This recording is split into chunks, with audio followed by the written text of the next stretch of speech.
difference of sets, complement and Venn diagrams. Difference of sets.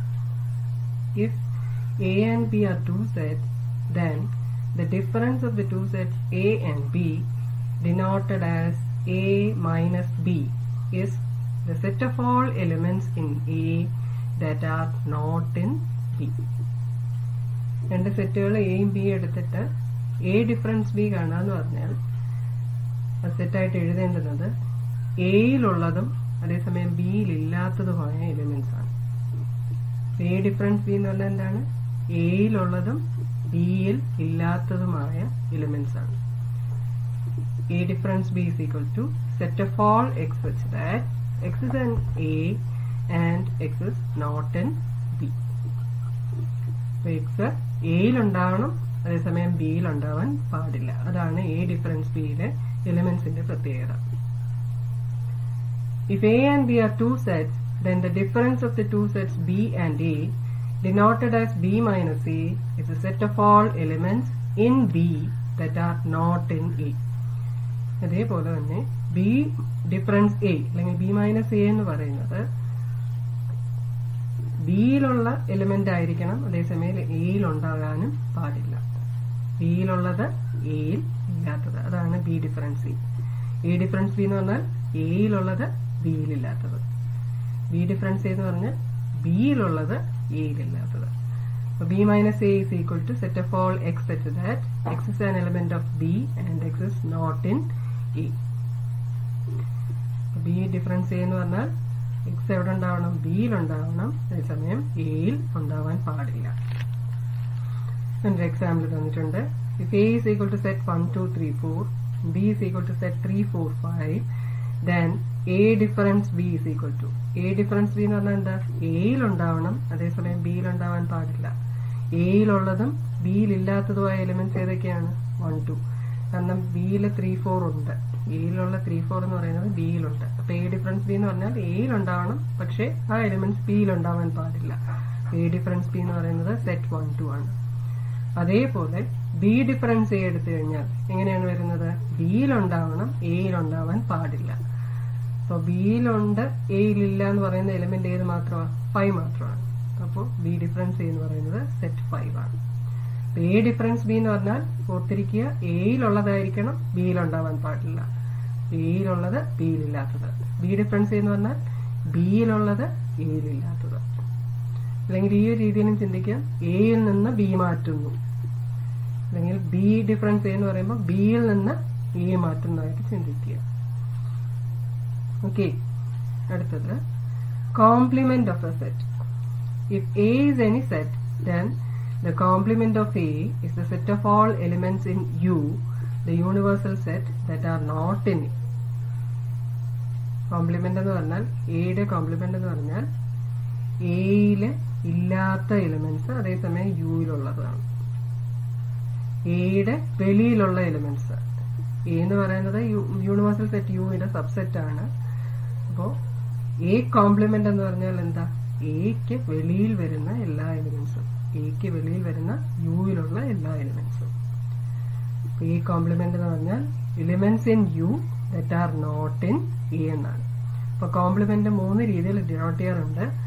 ടെക്സ്റ്റിൽ കൂടുതലായിട്ട് use ചെയ്തിരിക്കുന്ന A prime എന്നുള്ള നൊട്ടേഷനാണ്. A prime എന്നാണ് എഴുതുന്നത്, വായിക്കേണ്ടത് എ കോംപ്ലിമെന്റ് എന്നാണ്. അല്ലെങ്കിൽ എ റേസ് ടു സി എന്ന് എഴുതാറുണ്ട്. സി കോംപ്ലിമെന്റിനെ ഡിനോട്ട് ചെയ്യാനായിട്ട് A complement A raise to C എന്ന് എഴുതാറുണ്ട്. അതുപോലെ എ ബാർ എന്നും എഴുതാറുണ്ട്. നമ്മൾ ടെക്സ്റ്റിൽ കണ്ടിട്ടുള്ള റെപ്രസെന്റേഷൻ എന്ന് പറയുന്നത് എ കോംപ്ലിമെന്റ് എ പ്രൈം എന്നുള്ളതാണ്. എ കോംപ്ലിമെന്റ് എന്നാണ് വായിക്കേണ്ടത്. A complement is equal to set of all X such that X is in U and X is not in A. യുയിലുള്ളത് എയിൽ ഇല്ലാത്തത്, അതാണ് എ കോംപ്ലിമെന്റ്. ഇതിന്റെ ഒരു എക്സാമ്പിൾ തന്നിട്ടുണ്ട്. If U is equal to set of all set 1, 2, 3, 4, 5, 6, 7, 1 മുതൽ 7 വരെയുള്ള സംഖ്യകൾ. A is equal to set 2, 4, 6, then A complement. A complement എന്ന് പറഞ്ഞാൽ എന്താണ്? യുയിലുള്ളതായിരിക്കണം, എയിൽ ഉണ്ടാവാനും പാടില്ല. അങ്ങനെയുള്ള എലിമെന്റ്സ് ഏതൊക്കെയാണ്? 1 ഉണ്ട്, 3 ഉണ്ട്, 5 ഉണ്ട്, 7 ഉണ്ട്. അതാണ് A complement is equal to set 1, 3, 5, 7. യുയിലുണ്ടാവണം, എയിലുണ്ടാവാൻ പാടില്ല. അപ്പൊ എയിൽ വരാത്ത ഏതൊക്കെ എലിമെന്റ്സ് ആണ് യുവിലുള്ളതെന്ന് നോക്കി എഴുതുക. മനസ്സിലായല്ലോ? അടുത്തത് കോംപ്ലിമെന്റ് പ്രോപ്പർട്ടീസ് ആണ്. എ കോംപ്ലിമെന്റ് കോംപ്ലിമെന്റ് എന്ന് പറഞ്ഞാൽ യുവിൽ നിന്ന് എ കോംപ്ലിമെന്റ് കുറയ്ക്കണം. എ കോംപ്ലിമെന്റ് എന്ന് പറഞ്ഞാൽ അറിയാമല്ലോ, എയിലില്ലാത്ത എലിമെന്റ്സ് ആണ്. യുവിൽ നിന്ന് എയിലില്ലാത്ത എലിമെന്റ്സ് കുറച്ച് കഴിഞ്ഞാൽ നമുക്ക് എന്താ കിട്ടും? എ കിട്ടും. അതായത് എ കോംപ്ലിമെന്റ് കോംപ്ലിമെന്റ് എന്ന് പറയുന്നത് എ തന്നെയാണ്. ഉദാഹരണം ഇവിടെ നോക്ക്, നമ്മള് എ കോംപ്ലിമെന്റ് കണ്ടുപിടിച്ചു 1357. ഈ സെറ്റിന്റെ കോംപ്ലിമെന്റ് കണ്ടുപിടിച്ചാൽ എന്തോ എങ്ങനെയാണ് ചെയ്യുന്നത്? യുയിലുള്ളതും ഈ സെറ്റിൽ ഇല്ലാത്തതുമായിട്ടുള്ള എലിമെന്റ്സ്, അതായത് ഏതാണ്? സെറ്റ് 2, 4, 6 തന്നെയാണ് വരിക. അതായത് എ കോംപ്ലിമെന്റ് കോംപ്ലിമെന്റ് എന്ന് പറയുന്നത് എ തന്നെയാണ്. എ കോംപ്ലിമെന്റ് കോംപ്ലിമെന്റ് എന്ന് പറയുന്നത് യു ഡിഫറൻസ് എ കോംപ്ലിമെന്റ് ആണെന്നുള്ളത് ഓർക്കുക. അത് ഏത് തന്നെ കിട്ടും? എ തന്നെ കിട്ടും. അതുപോലെ യു കോംപ്ലിമെന്റ് എന്ന് പറഞ്ഞാൽ എന്താ? യു ഡിഫറൻസ് യു ആണ്. യു ഡിഫറൻസ് യു എന്ന് പറയുമ്പോൾ ഒരു സെറ്റിൽ നിന്ന് അത് തന്നെ കുറച്ചാൽ നൾ സെറ്റ് കിട്ടും. അതേപോലെ ഫൈ കോംപ്ലിമെന്റ് എന്ന് പറഞ്ഞാൽ യു ഡിഫറൻസ് ഫൈ ആണ്. യു ഡിഫറൻസ് ഫൈ എന്ന് പറഞ്ഞാൽ എന്താ? യു തന്നെയാണ്. അതുപോലെ എ യൂണിയൻ എ കോംപ്ലിമെന്റ്, ഒരു സെറ്റും അതിന്റെ കോംപ്ലിമെന്റും കൂടെ യൂണിയൻ എടുത്താൽ നമുക്ക് എന്ത് കിട്ടും? യു കിട്ടും. അതുപോലെ A intersection A complement. A complement എന്ന് പറഞ്ഞാൽ എന്താണെന്ന് അറിയാമല്ലോ, എയിൽ ഇല്ലാത്ത എലിമെന്റ്സ് ആണ്. അപ്പൊ എയും എ കോംപ്ലിമെന്റുമായിട്ടുള്ള ഇന്റർസെക്ഷനിൽ കോമൺ പോയിന്റ്സ് ഉണ്ടാവുമോ? ഇല്ല. അപ്പൊ എ ഇന്റർസെക്ഷൻ എ കോംപ്ലിമെന്റ് എന്തായിരിക്കും? ഫൈ ആയിരിക്കും. അടുത്തത് പ്രധാനപ്പെട്ട പ്രോപ്പർട്ടിയാണ് ഡി മോർഗൻസ് ലോസ് എന്നാണ് അത് അറിയപ്പെടുന്നത്. A union B complement, A union B whole complement is equal to A complement intersection B complement. A union ബിയുടെ കോംപ്ലിമെന്റ് എന്ന് പറയുന്നത് എ കോംപ്ലിമെന്റിന്റെയും ബി കോംപ്ലിമെന്റിന്റെയും ഇന്റർസെക്ഷൻ ആയിരിക്കും. അതേപോലെ എ ഇന്റർസെക്ഷൻ ബിയുടെ complement, A intersection B complement equal to A complement union B complement. A intersection ബിയുടെ complement എന്ന് പറയുന്നത് എ കോംപ്ലിമെന്റിന്റെയും ബി കോംപ്ലിമെന്റിന്റെയും യൂണിയൻ ആയിരിക്കും. അപ്പൊ ഇവിടെ ശ്രദ്ധിക്കുക, ലെഫ്റ്റ് സൈഡിലെ യൂണിയൻ വരുമ്പോൾ റൈറ്റ് സൈഡില് ഇന്റർസെക്ഷൻ ആണ്. അതുപോലെ കോംപ്ലിമെന്റ് ആയിട്ട് വരുന്നുണ്ട്. ശ്രദ്ധിച്ചോണം, ലെഫ്റ്റ് സൈഡിൽ ഇന്റർസെക്ഷൻ വരുമ്പോൾ റൈറ്റില് യൂണിയൻ ആണ് വരുന്നത്. അപ്പൊ ഓപ്പറേഷൻസ് അങ്ങോട്ടും ഇങ്ങോട്ടും തിരിഞ്ഞു വരുമെന്നുള്ളത് ഓർത്ത് ഈ ലോസ് പഠിച്ചു വെക്കണം. ഇതിന്റെ വേരിഫിക്കേഷൻ ചോദിക്കാറുണ്ട്. Venn diagrams, it's a diagrammatic representation of sets. സെറ്റുകള് ഡയഗ്രാം അല്ലെങ്കിൽ പിക്ചേഴ്സ് യൂസ് ചെയ്ത് റെപ്രസെന്റ് ചെയ്യുന്നതിനാണ് വെൻ ഡയഗ്രാം എന്ന് പറയുന്നത്. അതില് യൂണിവേഴ്സൽ സെറ്റിനെ റെക്ടാങ്കിൾ യൂസ് ചെയ്തും അതുപോലെ അതിന്റെ സബ്സെറ്റുകളെ സർക്കിൾസ് യൂസ് ചെയ്തുമാണ് സാധാരണ റെപ്രസെന്റ് ചെയ്യുന്നത്. When diagram is A diagrammatic representation of set. The universal set is represented by a rectangle and subsets of the universal set are represented by circles. നമുക്ക് A union ബിയുടെ when diagram നോക്കാം. അപ്പൊ universal set എന്ന് പറയുന്നത് rectangle use ചെയ്ത് represent ചെയ്തു. Set A എന്ന് പറയുന്ന ഒരു സർക്കിൾ, സെറ്റ് ബി എന്ന് പറയുന്നതും സർക്കിൾ. എ യൂണിയൻ ബി എന്ന് പറഞ്ഞാൽ നമുക്ക് എന്താണെന്ന് അറിയാം, എയിലെയും ബിയിലെയും എല്ലാ എലിമെന്റ്സും ഉൾപ്പെടണം എന്ന് പറയുമ്പോൾ എയും ബിയും മൊത്തത്തിൽ ഷെയ്ഡ് ചെയ്യുക. ഈ കോമൺ ഏരിയ ഉൾപ്പെടെ ഷെയ്ഡ് ചെയ്ത് ഇതാണ് എ യൂണിയൻ ബിയുടെ വെൻ ഡയഗ്രാം. അടുത്തത് എ ഇന്റർസെക്ഷൻ ബിയുടെ വെൻ ഡയഗ്രാം ആണ്. അപ്പൊ യു റെക്ടാങ്കിൾ യൂസ് ചെയ്ത് വരച്ചു, സെറ്റ് എ വരച്ചു, സെറ്റ് ബി വരച്ചു. ഈ രണ്ട് സെറ്റിനും കോമൺ ആയിട്ട് വരുന്ന ഏരിയ എന്ന് പറയുന്നത് ഈ ഏരിയ ഇല്ലേ, അപ്പൊ അതാണ് എന്താ എ ഇന്റർസെക്ഷൻ ബി. രണ്ട് സെറ്റിനും കോമൺ ആയിട്ട് വരുന്ന ഏരിയ ആണ് എ ഇന്റർസെക്ഷൻ ബി. അപ്പൊ ആ കോമൺ ഏരിയ മാത്രം ഷെയ്ഡ് ചെയ്ത് കാണിക്കുക.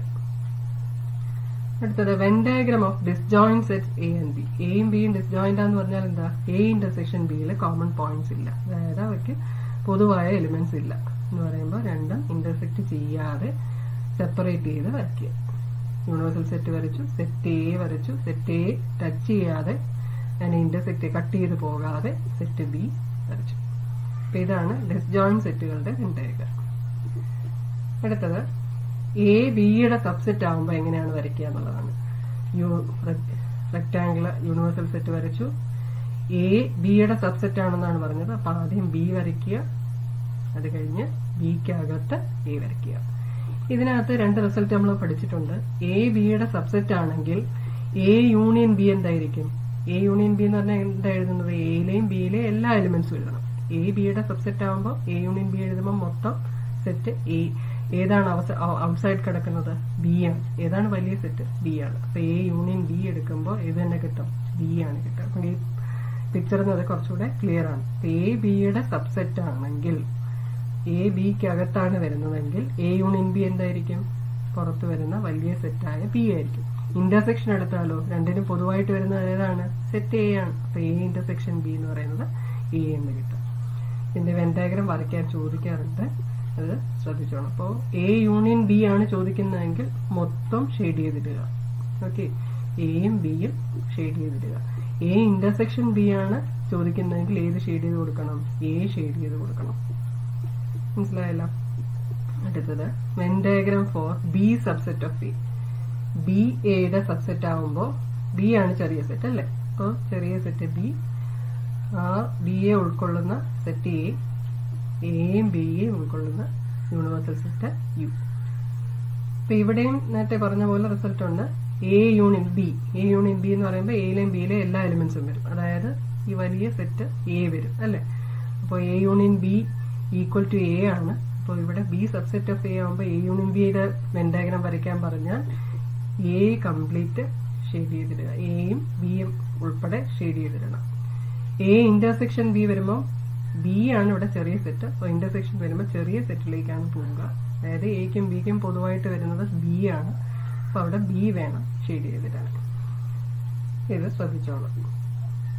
അടുത്തത് Venn diagram for A difference B. A difference B എന്ന് പറഞ്ഞാൽ എന്താ? എയിലുള്ളത് ബിയിലില്ലാത്തത് എന്ന് പറയുമ്പോൾ ഈ ഇന്റർസെക്ഷൻ പാർട്ട് എക്കും ബിക്കും പൊതുവായിട്ട് വരുന്ന എയിലെ എലിമെന്റ്സ് മാറ്റിയാൽ നമുക്ക് എ ഡിഫറൻസ് ബി കിട്ടും അല്ലെ? അതായത് ഈ ഷെയ്ഡ് ചെയ്തേക്കുന്ന റീജിയൻ ആണ് എ ഡിഫറൻസ് ബി എന്ന് പറയുന്നത്. എയിലുള്ളതും ബിയിലില്ലാത്തതും എന്ന് പറയുമ്പോൾ ഇത്ര ഏരിയയാണ് വരുന്നത്. എ ഡിഫറൻസ് ബിയുടെ വെൻ ഡയഗ്രം വരയ്ക്കാൻ അറിയണം. അതേപോലെ ബി ഡിഫറൻസ് എ എന്തായിരിക്കും? ബിയിലുള്ളതും എയിലില്ലാത്തതും. അവിടെ ഇത് തന്നെയാണ്. ഈ റീജിയൻ എന്ന് പറയുന്നത് നമ്മൾ നേരത്തെ കണ്ടതാണ്, എ ഇന്റർസെക്ഷൻ ബി ആണ്. അപ്പൊ ബിയിൽ നിന്ന് എ ഇന്റർസെക്ഷൻ ബി അങ്ങ് കുറച്ചു കഴിഞ്ഞാൽ നമുക്ക് എന്ത് കിട്ടും? ബി ഡിഫറൻസ് എ കിട്ടും. അതായത് ബിയിലുള്ളതും എയിലില്ലാത്തതുമായിട്ടുള്ള എലിമെന്റ്സ് ആണ് ഈ ഷെയ്ഡ് ചെയ്തേക്കുന്ന റീജിയനിൽ വരിക. B difference A. അടുത്തത് എ കോംപ്ലിമെന്റ്. എ കോംപ്ലിമെന്റ് എന്ന് പറഞ്ഞാൽ എന്താ? എക്ക് വെളിയിൽ വരുന്ന എലിമെന്റ്സ്. യുവിലുള്ളതും എക്ക് വെളിയിൽ വരുന്ന എലിമെന്റ്സും. അതാണ് ഈ എ എന്നുള്ള സെറ്റിന് പുറത്തുള്ള റീജിയൻ ഷെയ്ഡ് ചെയ്തിരിക്കുന്നത്. ആ റീജിയനാണ് എ കോംപ്ലിമെന്റ് എന്ന് പറയുന്നത്. അടുത്തത് ഡി മോർഗൻസ് ലോസിന്റെ പ്രൂഫാണ് ഈ കാണിച്ചിരിക്കുന്നത്. Venn diagram for A union B complement equal to A complement intersection B complement. Prove using Venn diagrams എന്ന് ചോദിച്ചു കഴിഞ്ഞാൽ ഇതാണ് വരയ്ക്കേണ്ടത്. അപ്പൊ ആദ്യം നമുക്ക് ലെഫ്റ്റ് സൈഡ് വരയ്ക്കാം. എ യൂണിയൻ ബി വരയ്ക്കാൻ അറിയാം. അപ്പൊ ആദ്യം എ യൂണിയൻ ബി വരയ്ക്കുക. എ യൂണിയൻ ബി എന്ന് പറയുമ്പോൾ എന്താണ്? എയും ബിയും എ ഇന്റർസെക്ഷൻ ബി ഉൾപ്പെടുന്ന ആ ഏരിയ ഷെയ്ഡ് ചെയ്തിടുക. അതാണ് എ യൂണിയൻ ബി. എയിലെയും ബിയിലെയും എല്ലാ എലിമെന്റ്സും ഉൾപ്പെടണ്ടേ? അപ്പോൾ ഈ രണ്ട് സർക്കിൾസ് ഷെയ്ഡ് ചെയ്തിരുന്നതാണ് എ യൂണിയൻ ബി എന്ന് പറയുന്നത്. നമുക്ക് വേണ്ടത് എന്താ? A union B complement. അപ്പൊ അതായത് ഈ ഷെയ്ഡഡ് റീജിയന് പുറത്തുള്ള റീജിയൻ വേണം നമുക്ക് ഷെയ്ഡ് ചെയ്യേണ്ടത്. അപ്പൊ ഇതാണ് എ യൂണിയൻ ബി കോംപ്ലിമെന്റ് എന്ന് കിട്ടുന്നത്. റൈറ്റ് സൈഡിൽ എന്താ വേണ്ടേ? A complement intersection B complement ആണ്. അപ്പൊ ആദ്യം എ കോംപ്ലിമെന്റ് വരയ്ക്കുക. എ കോംപ്ലിമെന്റ് എന്ന് പറഞ്ഞാൽ എന്താ? എ എന്ന സർക്കിളിന് വെളിയിലുള്ള റീജിയൻ അല്ല. അതുപോലെ ബി കോംപ്ലിമെന്റ് വരയ്ക്കുക. ബി എന്നുള്ള സർക്കിളിന് വെളിയിലുള്ള റീജിയൻ അല്ല. ഈ രണ്ട് പിക്ചറിനും കോമൺ ആയിട്ട് വരുന്ന ഏതാ? ഈ രണ്ട് പിക്ചറിനും പൊതുവായിട്ട് വരുന്നത് ഏതാണ്? ഈ ഭാഗം മാത്രമല്ലേ പുറത്തുള്ള ഈ രണ്ട് സർക്കിൾസിനും വെളിയിലുള്ള ഏരിയ അല്ലേ വരുന്നത്? അതാണ് A complement intersection B complement. അപ്പൊ ഈ പിക്ചറും സെയിം ആണ്. അതായത് A union B complement equal to A complement intersection B complement ആണ്. അപ്പൊ ഇത് വരയ്ക്കാൻ അറിഞ്ഞിരിക്കണം. ചിലപ്പോൾ ഇതിന്റെ പ്രൂഫ് ഡയഗ്രമാറ്റിക് ആയിട്ട് വെൻ ഡയഗ്രം യൂസ് ചെയ്ത് ചെയ്യാൻ പറഞ്ഞാൽ ഈ രീതിയിലാണ് നിങ്ങൾ ചെയ്യേണ്ടത്. അടുത്തത് ഡി മോർഗൻസ് ലോസിലെ രണ്ടാമത്തെ law, A intersection B complement equal to A complement union B complement. ഇപ്പൊ left side A intersection B complement ആണ്. അപ്പൊ ആദ്യം എ ഇന്റർസെക്ഷൻ ബി വരച്ചു. എ ഇന്റർസെക്ഷൻ ബി എന്ന് പറയുമ്പോൾ എക്കും ബിക്കും പൊതുവായിട്ട് വരുന്ന ഏരിയ ഷെയ്ഡ് ചെയ്തു. അപ്പൊ അതിന്റെ കോംപ്ലിമെന്റ് എന്താണ്? ഈ ഏരിയ ഒഴികെ ബാക്കിയെല്ലാം ഷെയ്ഡ് ചെയ്യണം. അതാണ് ഈ വരച്ചിരിക്കുന്നത്. ഈ ഇന്റർസെക്ഷൻ ബി കോംപ്ലിമെന്റ് ആണ് ഈ വരച്ചിരിക്കുന്നത്. അടുത്തത് A complement union B complement ആണ് റൈറ്റ് സൈഡ്. അപ്പൊ ആദ്യം എ കോംപ്ലിമെന്റ് വരയ്ക്കുക. എ കോംപ്ലിമെന്റ് എന്ന് പറഞ്ഞാൽ എ എന്നുള്ള സർക്കിൾ ഒഴിവാക്കി ബാക്കി എല്ലാ ഏരിയയും ഷെയ്ഡ് ചെയ്തു. ബി കോംപ്ലിമെന്റ് എന്ന് പറഞ്ഞാൽ ബി എന്നുള്ള സർക്കിൾ ഒഴിവാക്കി ബാക്കിയെല്ലാം ഷെയ്ഡ് ചെയ്തു. രണ്ടിനും രണ്ടിന്റെയും കൂടെ യൂണിയൻ ആണ് പറഞ്ഞിരിക്കുന്നത്. രണ്ടിന്റെയും കൂടെ യൂണിയൻ എന്ന് പറയുമ്പോൾ ഏത് മാത്രം ഒഴിവായി വരുള്ളൂ? ഈ ഇന്റർസെക്ഷൻ പാർട്ട് മാത്രം ഒഴിവായി, ബാക്കിയെല്ലാം നമ്മൾ ഷെയ്ഡ് ചെയ്ത് രണ്ടുപേരും. അപ്പൊ A complement union B complement ഇതാണ്. ഈ രണ്ട് ഫിഗറും സെയിം അല്ലേ? ഈ രണ്ട് ഫിഗറും സെയിം ആണ്. അതായത് A intersection B complement equal to A complement union B complement ആണ്. Thank U.